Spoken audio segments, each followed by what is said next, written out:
Right. Well, China's top political advisor Wang Huning met with Cambodian Prime Minister Hun Manet in Beijing today, and who's also in the country to attend the SCO Summit. During their meeting, Wang, chairman of the National Committee of the Chinese People's Political Consultative Conference, said that the meeting between Chinese President Xi Jinping and Prime Minister Hun Manet set the direction for strengthening comprehensive strategic cooperation between the two countries as well. General Sivach is still with us on the program. General Sivach, well, Russia is also a part of the SCO, and as far as I know, that when it comes to defense procurements, there has been an up when it comes to China supplying weaponry to Pakistan. On the other hand, Russia also wants to in fact do the same with India. In light of these tariffs and in light of these accusations that the Americans have put up against us of fueling the Russia-Ukraine war, what should our stance be? Should there be some sort of a moratorium when it comes to this acquisition, or do you think India should indulge with Russia business as usual?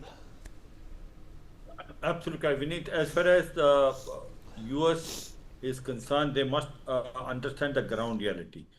India is not the only country which is buying oil from Russia. The maximum oil is bought by the China. That is about $300 billion. We are just buying about 180, $190 billion. And Europe is buying gas and oil.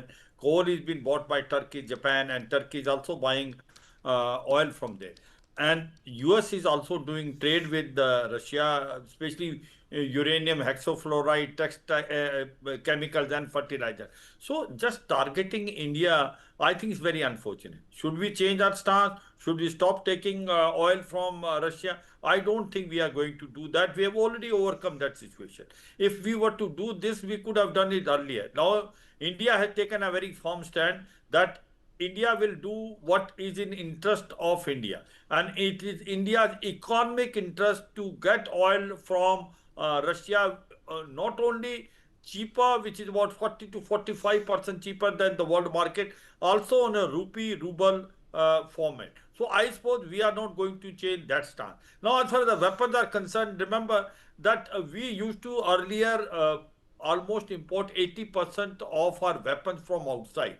But as on today, we are making ourselves, making India is about 50 to 60%. We are making majority of weapon ourselves. In fact, the slogan which is given by Prime Minister, Make in India, Make for World, is also making a lot of difference. We have earned approximately 25,000 crore on our export and is likely to be increased by 50,000 crore. So the point which I am trying to convey is, as it is, you find that the weapon and equipment which we procuring mainly from Russia has reduced considerably, and that we are not going to change. We are going to manufacture mainly ourselves, and we are also going to take certain weapons from Europe and the Western country. Now, as everyone is saying that India-US relationship are in low air, and basically due to the 50% tariff which has been put, is the trade deficit which is there as far as US is concerned about $45 billion, because India export up to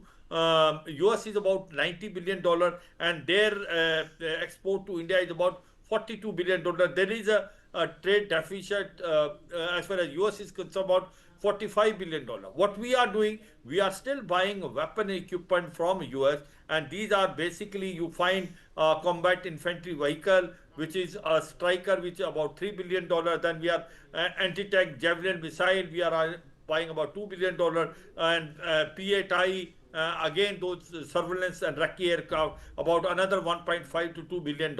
So weapons we are buying even from US now also, and we have given them assurance, because as far as US and India is concerned, one must understand we are the natural ally. One is the largest democracy, one is the oldest democracy. Both the countries, one can say the relationship is growing from strength to strength after 2000, and there is a bipartisan understanding in US, whether it is Republicans or Democrats which has come. It is unfortunate that the bully behavior of Donald Trump has taken us down now. He has unnecessarily pushed a tariff of 50% to India. What has happened now? India has been pushed toward Russia and China, and there will be RIC which is coming. So what will be the fate of Quad? I feel that in case if the Donald Trump is not going to mend its way, and there seemingly looks to be the Quad may become a history, because until unless he change the stance as far as India is concerned, you will find the Quad importance will reduce considerably. And the Quad has the three basic principles: free, open, and inclusive Indo-Pacific, with the tenant of free, open, inclusive, basically ocean in as far as Still, Sivaj, just Indo-Pacific.